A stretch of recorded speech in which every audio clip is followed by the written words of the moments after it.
12월 25일 새벽 예배를 하나님께 드리도록 하겠습니다. 함께 주기도문 하시겠습니다. 하늘에 계신 우리 아버지, 아버지의 이름을 거룩하게 하시며 아버지의 나라가 오게 하시며 아버지의 뜻이 하늘에서와 같이 땅에서도 이루어지게 하소서.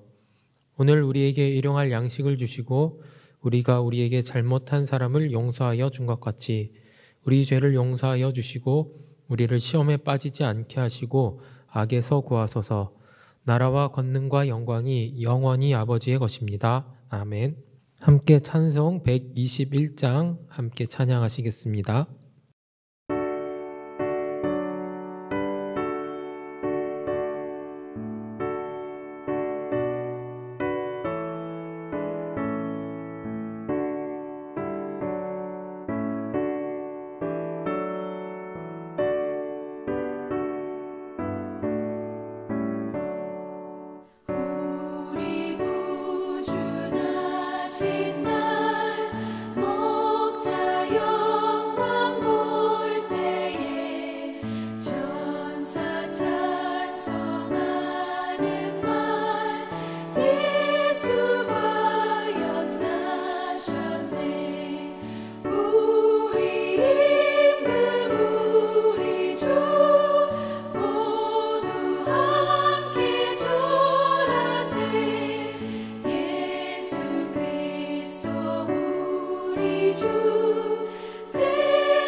네, 오늘 함께 읽은 말씀은 누가복음 2장 1절로 14절까지의 말씀입니다.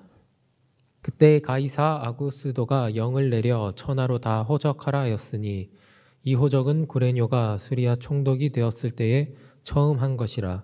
모든 사람이 호적하러 각각 고향으로 돌아가매 요셉도 다윗의 집 족속이므로 갈릴리 나사렛 동네에서 유대를 향하여 베들레헴이라 하는 다윗의 동네로 그 약혼한 마리아와 함께 호적하러 올라가니 마리아가 이미 잉태하였더라.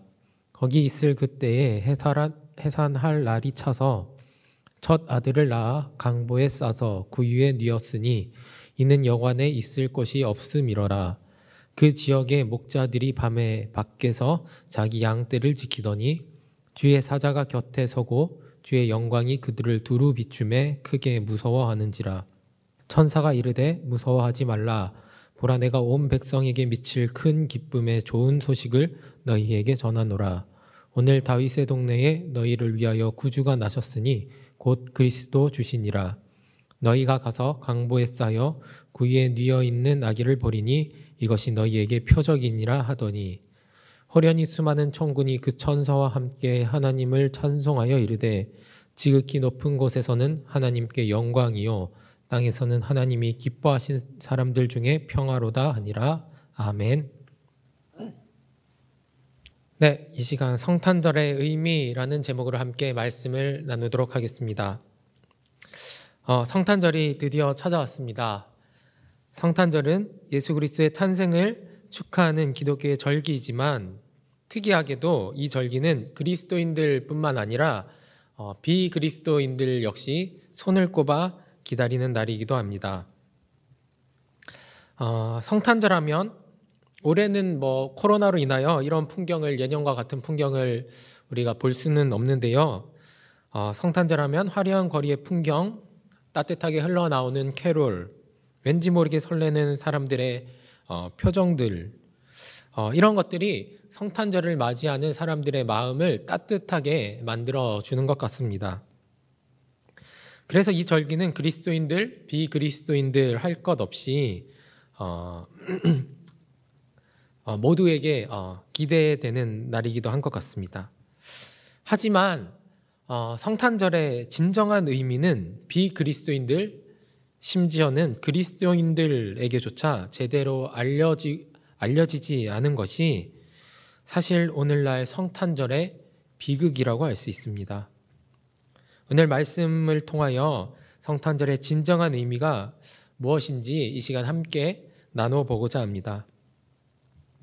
오늘 본문 누가복음 2장 1절부터 14절까지의 말씀은 우리에게 성탄절의 진정한 의미가 무엇인지에 대하여 몇 가지 암시를 통해 그 의미를 전달하고 있습니다. 오늘 본문에서 요셉과 마리아는 아구스도 황제의 명령을 받아 호적을 하기 위하여 요셉의 고향이었던 베들레헴으로 그들의 발걸음을 옮겼습니다. 베들레헴에 도착했을 그때 요셉의 아내였던 마리아는 해산할 날이 차서 아기를 구유에 낳았다라는 것이 오늘 이야기의 전부죠.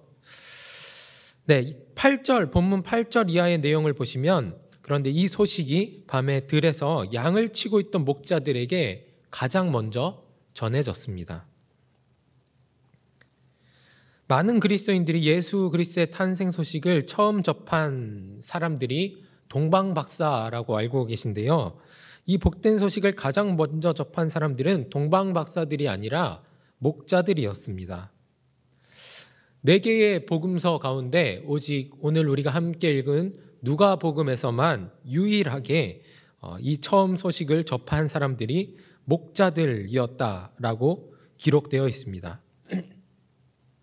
이것은 구주가 나셨다고 하는 이 복된 소식이 목자들에게 가장 먼저 알려졌다고 하는 바로 이 사실을 통하여서 누가가 말하고자 하는 신학적인 메시지가 있기 때문에 그렇습니다.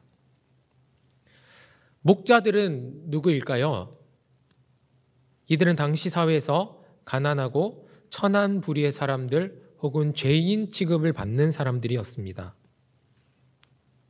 다시 말해 가난하고 천하고 죄인이라 불리는 사람들이 예수 그리스도를 가장 먼저 경배한 사람들이었다고 할 수 있는 것입니다. 누가는 이 사건을 기록하면서 예수 그리스도의 생애 전반에 걸쳐 멸시받고 천대받는 사람들에게 그 관심과 사랑이 있었다라는 사실을 전하고 있는 것입니다.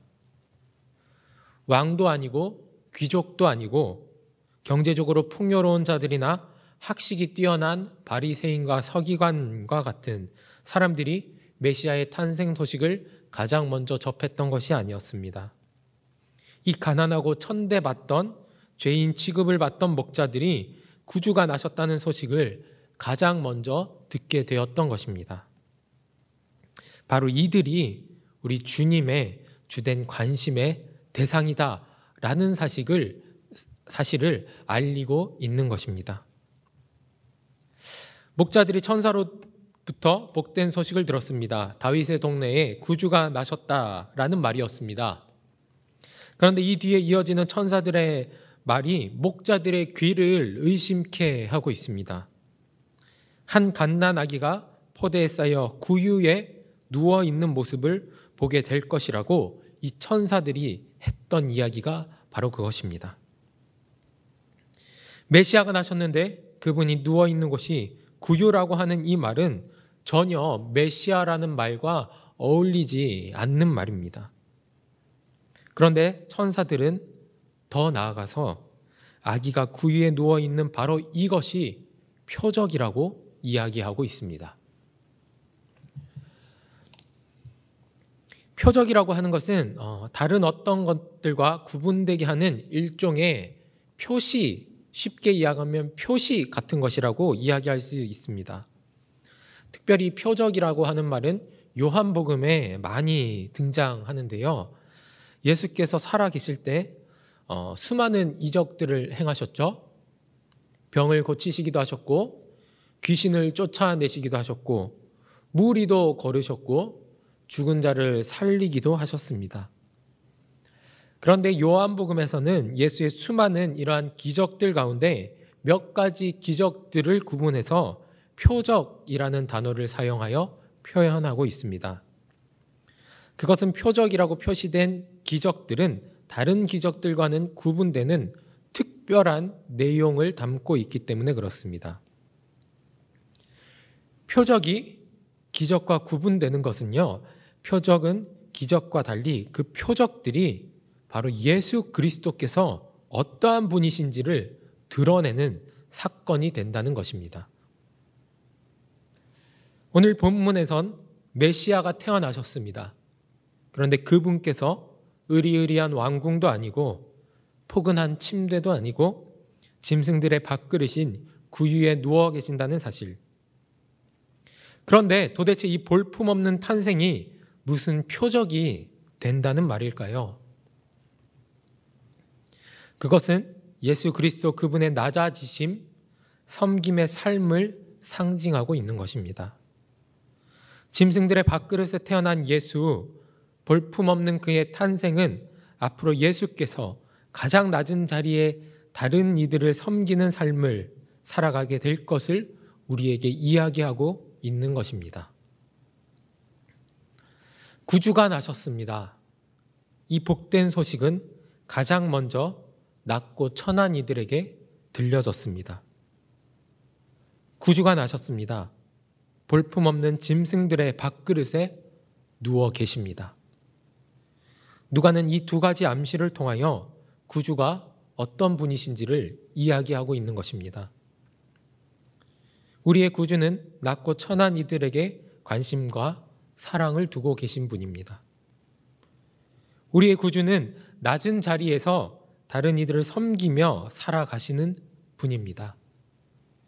이것이 바로 누가가 말하고자 했던 구주 탄생 이야기의 의미인 것입니다.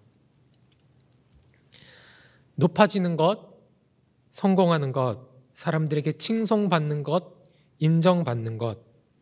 우리의 구주는 세상이 옳다고 말하는 이러한 삶의 방식과는 다르게 살아가셨던 분입니다.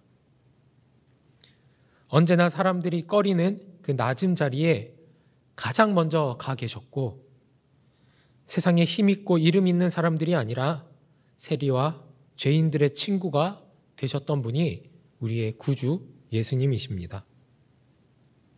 우리 구주의 탄생은 이와 같은 그의 삶을 우리에게 이야기하고 있는 것입니다.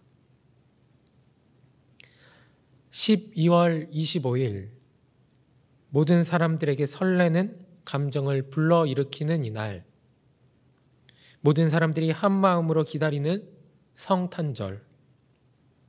하지만 성탄절의 진정한 주인공이신 우리의 구주께서 자신의 탄생을 통해 우리에게 말하고 있는 낮아짐과 섬김의 삶을 이날 생각해 보는 사람들은 얼마나 될까요? 그 길을 따르겠다고 다짐하는 사람들은 오늘 얼마나 될까요? 낮아짐과 섬김의 자리로 우리를 초청하고 계신 구주 탄생의 말씀을 생각해 볼 때 이날의 진정한 의미를 되새겨 본다면 어쩌면 성탄절은 우리에게 기쁨의 날은 아닐지도 모르겠습니다. 어쩌면 이날은 우리에게 부담이 되는, 어쩌면 우리에게는 피하고 싶은 날이 될지도 모르겠습니다. 그런데 성도 여러분, 혹 이 날이 우리에게 부담이 될지라도 그가 보여주신 그 길을 따라가겠다고 결단할 때 이날의 진정한 주인공이신 우리의 구주께서는 우리가 그분께 드릴 수 있는 그 어떠한 선물보다도 진심으로 기뻐하시지 않겠습니까? 성탄절의 주인공이신 그분께서 기뻐하시는 것이 이날을 가장 잘 보내는 것이라고 한다면 오늘 우리 앞에 놓여진 그분의 삶을 따르는 것만큼 이날 그분을 기쁘시게 하는 선물은 없을 것입니다. 성탄절, 구주가 나신 날, 구주 탄생의 기쁨을 마음껏 누리시는 성도 여러분들 되시길 원합니다. 하지만 거기서 멈추는 것이 아니라 구주 탄생의 의미를 되새기며 낮아짐, 섬김의 자리를 생각해 보시는 여러분들 되시길 원합니다. 그때 이 성탄절은 우리만 기쁜 날이 아니라 우리만 기다려지는 날이 아니라 성탄절의 주인이신 예수님께서도 기뻐하시고 기다려지시는 날이 될 것입니다. 함께 기도하겠습니다. 사랑과 은혜가 풍성하신 하나님 아버지, 오늘 말씀을 통하여 성탄절의 진정한 의미에 대하여 함께 말씀을 나누었습니다. 구주께서 탄생하신 이날은 주님께서 이 세상의 낮은 자들에게 그 관심을 두시고 섬김과 낮아지심의 삶을 살아가셨던 그 삶을 아주 잘 보여주는 그러한 이야기라고 우리가 말씀을 통하여 함께 나누었습니다. 성탄의 날 우리 모두가 그 예수 그리스도의 삶을 다시 한번 돌아보며 그 헌신과 섬김의 자리로 나아가는 결단이 있는 그러한 날 될 수 있도록 인도하여 주시옵소서. 그리하여서 이날 우리의 그러한 결단으로 말미암아 이날의 주인공이신 주님을 마음껏 기쁘시게 해드리는 그러한 놀라운 은혜가 넘쳐날 수 있도록 인도하여 주시옵소서. 감사를 드리며 예수 그리스도의 이름으로 기도하옵나이다. 아멘. 네, 함께 자막으로 띄워드린 기도 제목 참고하셔서 우리 개인의 기도 제목 가지고 함께 주님의 이름 3번 부르신 후 기도하도록 하겠습니다. 주여, 주여, 주여.